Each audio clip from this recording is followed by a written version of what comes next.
کہ سیدنا عمر بن عاص رضی اللہ تعالی عنہ مرض الموت میں تھے، آپ کی آخری سانسیں چل رہی تھی۔ صحابہ کہتے ہیں ہم سیدنا عمر بن عاص رضی اللہ تعالی عنہ کے گھر تشریف لے گئے عیادت کے لیے، تو وہ دیوار کی طرف منہ کر کے رو رہے تھے۔ بیٹے کہنے لگے ابا موت سے ڈر رہے ہیں اس لیے رو رہے ہیں، کیا آپ کو بشارت نہیں ملی سیدنا محمد رسول اللہ صلی اللہ علیہ وسلم سے جنت کی؟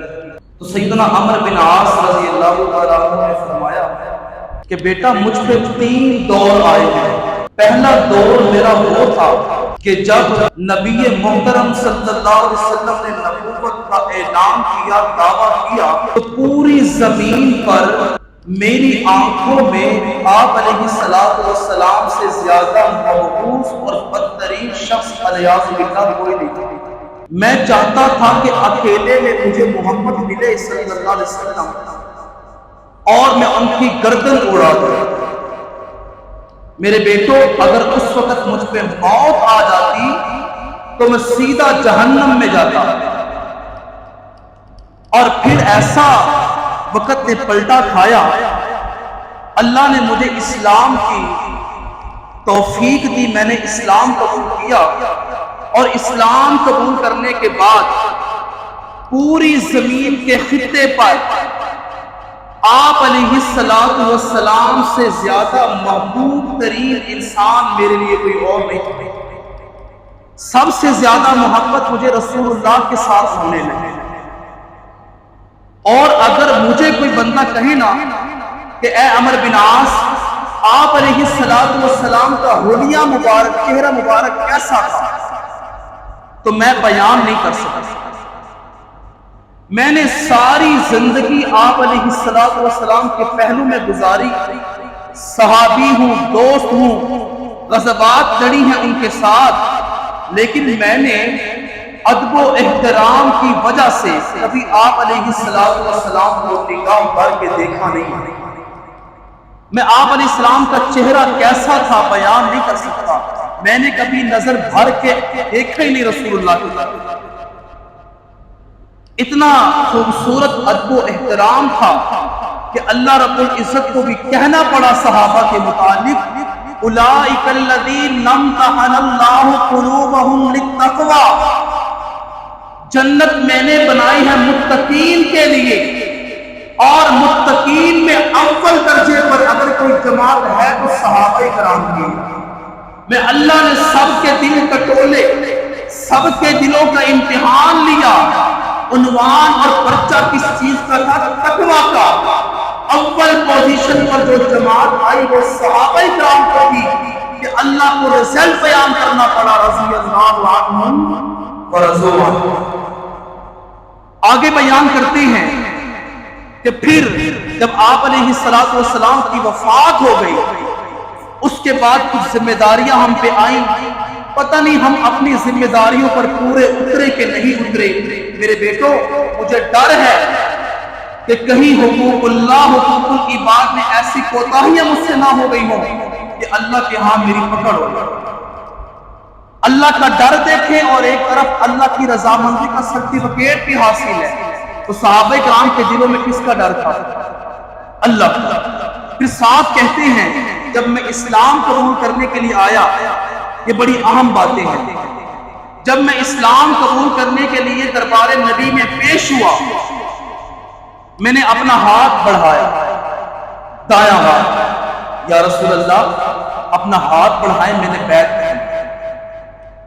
آپ علیہ السلام نے اپنا ہاتھ بڑھایا تو صحابی کہتے ہیں میں نے اپنا ہاتھ پیچھے کر، آپ نے فرمایا صحابی عمر بن عاص اب کیا ہوا؟ تو میں نے کہا اللہ کے رسول اس شرط کے اوپر میں آپ کے ساتھ بیعت کروں گا کہ جب یہ بات مجھے مل جائے، اس بات کی گارنٹی مل جائے کہ میرے پچھلے جتنے بھی گناہ ہیں اللہ سب معاف کرے۔ آپ علیہ السلام نے فرمایا اے عمر بن عاص تمہیں پتہ نہیں اسلام حالت کفر میں جتنے بھی کیے ہوئے گناہ ہوتے ہیں اسلام قبول کرنے سے اسلام کی برکت کی وجہ سے پچھلے سارے گناہ کیا ہو جاتے ہیں؟ معاف ہو جاتے ہیں۔ حج کرنے سے سارے گناہ معاف ہوتے ہیں۔ ہجرت کرنے سے سارے گناہ معاف ہوتے ہیں۔ کتنی چیزیں بیان کی؟ سارے بتائیں ذرا اونچی آواز سے، کتنی بیان کی؟ سارے گناہ معاف ہوتے ہیں۔ نمبر 1 کس کے ساتھ؟ اسلام قبول کرنے کے ساتھ۔ اس کے ساتھ نمبر 2 گناہ معاف ہوتے ہیں حج کرنے کے ساتھ، اور نمبر 3 گناہ معاف ہوتے ہیں ہجرت کرنے کے ساتھ۔ اب اگر کوئی بندہ ایمان سیدنا ابو بکر صدیق رضی اللہ عنہ پہ بات کرتا ہے تو میں بخاری شریف کی اس روایت کا سہارا لے کے کہہ سکتا ہوں کہ سیدنا ابو بکر صدیق رضی اللہ تعالی عنہ اس دھرتی پہ ایسا مسلمان آیا ہے کہ جب نبی محترم نے مکہ کی سرزمین پر پہلی بار لا الہ الا اللہ کی دعوت پیش کی تھی مکہ کے اندر، سب سے پہلے بغیر سوچے سمجھے مشورے کیے بغیر سب سے پہلے اعلان کیا نبی محترم نے کہ میں نبی ہوں، اور سب سے پہلے نعرہ قبولیت کا لگانے والا سیدنا ابو بکر صدیق تھا رضی اللہ تعالی عنہ۔ ابو بکر صدیق وہ ہیں جو خود بھی صحابی ہیں، بیٹا بھی صحابی ہے، بیٹیاں بھی صحابیات ہیں، خادم بھی صحابی ہے، باپ بھی صحابی ہے، والدہ بھی صحابیہ ہے، دادا جان بھی صحابی ہے، اور اتنے سچے سچے مسلمان ہیں۔ حدیث سنانے لگا ہوں، اتنی اونچی آواز سے سبحان اللہ کہنی ہے، کم از کم اللہ دربار والے کے پاس کی آواز جائے گی نا انشاءاللہ۔ کہتا ہے ابو بکر صدیق کا ایمان ثابت کرو، ایمان۔ قال النبی صلی اللہ علیہ وسلم قال من رآنی او رآ من رآنی دخل الجنہ۔ آپ علیہ السلام نے فرمایا جس نے مجھے دیکھا یا مجھے دیکھنے والے کو دیکھا جہنم کی آگ اس پہ حرام ہے۔ میں کہتا ہوں آپ علیہ السلام کا یہ فرمان کچھ اس طریقے سے بیان کرنا چاہیے کہ آپ علیہ السلام کے اس فرمان سے ابو بکر صدیق جنتی ٹھہرا اور اتنا عظیم جنتی بنا کہ آپ علیہ السلام کا فرمان آیا۔ ابو بکر صدیق خالی مومن نہیں تھا، ابو بکر صدیق کی طاقت سے جو بندہ ایمان میں آیا آپ علیہ السلام کو زمین پر چلتے ہوئے جنت کی بشارت دینے والا۔ ابو بکر نے کہا عبد الرحمن اسلام میں آ جائے، وہ اسلام میں آیا، اس کا اسلام اللہ کو اتنا پسند آیا کہ آپ علیہ السلام کو فرمانا پڑا اگر کسی نے جنت ہی دیکھنا ہے تو عبد الرحمن بن عوف ہے۔ ابو بکر صدیق کا ایمان کہاں سے ثابت کرنا ہے؟ ابو بکر تو وہ صحابی ہیں جن کی دعوت پہ جو آیا اسلام کے اندر زمین پر چلتے ہوئے نبی محترم نے اس کو بھی جنت کی بشارت دی۔ ایمان لانے سے گناہ اگر معاف ہوتے ہیں، بخاری کی روایت ٹھیک ہے تو میرا دعویٰ اس کی دلیل کے مطابق ہے کہ ابو بکر صدیق رضی اللہ تعالیٰ عنہ گناہوں سے پاک ہیں، اور جنت بنی ہے کن کے لیے جو گناہوں سے پاک ہیں۔ نتیجہ نکلا سیدنا ابو بکر صدیق جنتی کیا ہے؟ نمبر 2 آپ نے فرمایا تھا ہجرت سے گناہ معاف ہوتے ہیں۔ مکہ سے مدینے کی ہجرت کا حکم اللہ سے ملا، اللہ کی طرف سے ملا، سب نے ہجرت کی، صحابہ نے، عمر بن خطاب نے کی، عثمان ذی النورین نے کی، علی بن مرتضیٰ رضی اللہ عنہ سب نے کی۔ کسی کی دلیل تاریخ ہے، کسی کی دلیل حدیث ہے، اور سیدنا ابو بکر صدیق کی جو ہجرت کی دلیل ہے وہ حدیث بھی ہے، قرآن بھی ہے، قرآن بھی ہے، حدیث بھی ہے، نبی محترم صلی اللہ علیہ وسلم کی ذات بھی ہے۔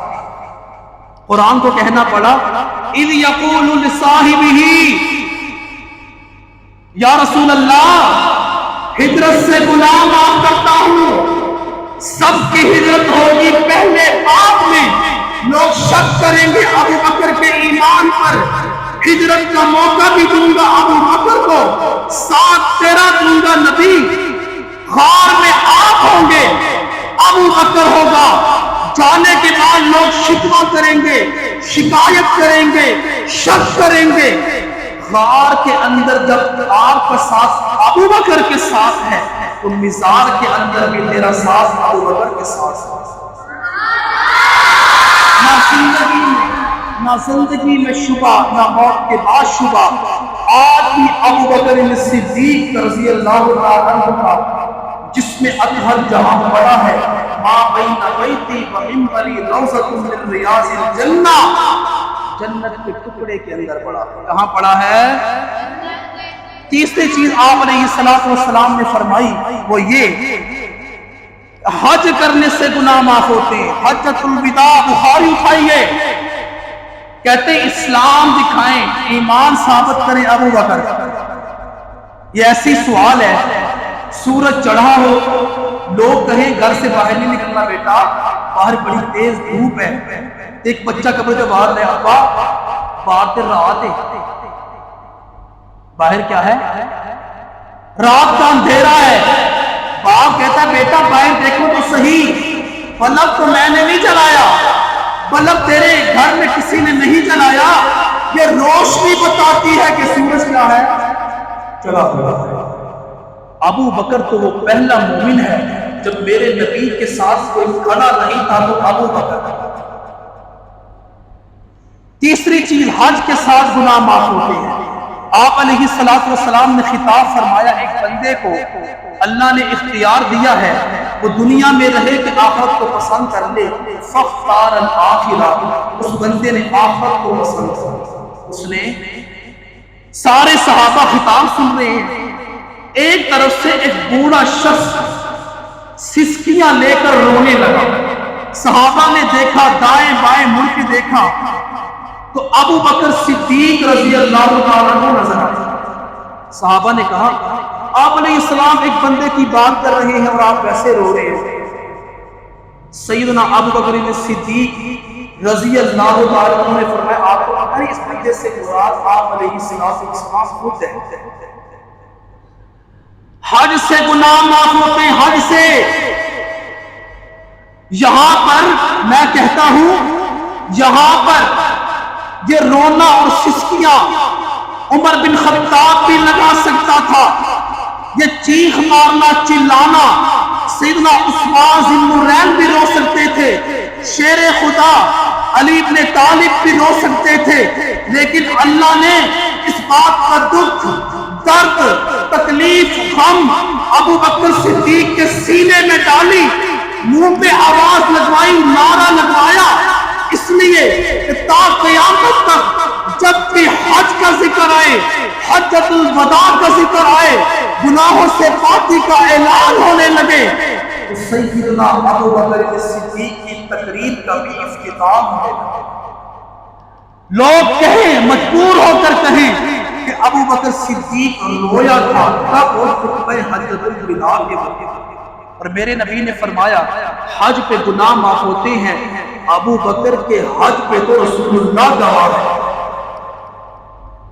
بخاری شریف کی روایت ہے، دونوں بخاری شریف کی روایتیں ہیں۔ میرا دعویٰ تھا، آپ علیہ السلام کی حدیث ہے اسلام قبول کرنے سے گناہ معاف ہوتے ہیں، تو میرا دعویٰ دلیل کے ساتھ ثابت ہوا کہ ابو بکر صدیق جیسا مسلمان دھرتی پہ آیا، خود بھی صحابی، باپ صحابی، دادا صحابی، ماں صحابی، خادم صحابی، بیٹیاں صحابیات، بیٹے صحابی، اور اسی طرح ہجرت کی بات کی جائے آپ علیہ السلام خود گواہ ہجرت، حج کی بات کی جائے آپ علیہ السلام کی نظروں کے سامنے حج ہے۔ اللہ تعالیٰ سے دعا ہے کہ کہ جو لوگ صحابیات سے، صحابہ کرام سے بغض و کینہ رکھتے ہیں، اللہ تعالیٰ ان کو ہدایت کی طرف لائے اور اسلام کی پلڑی پہ لائے، وہ انسان یقیناً گمراہی کی طرف چل پڑا جو صحابہ کی ایمان کے بارے میں شک میں پڑا۔ وآخر دعوانا الحمدللہ۔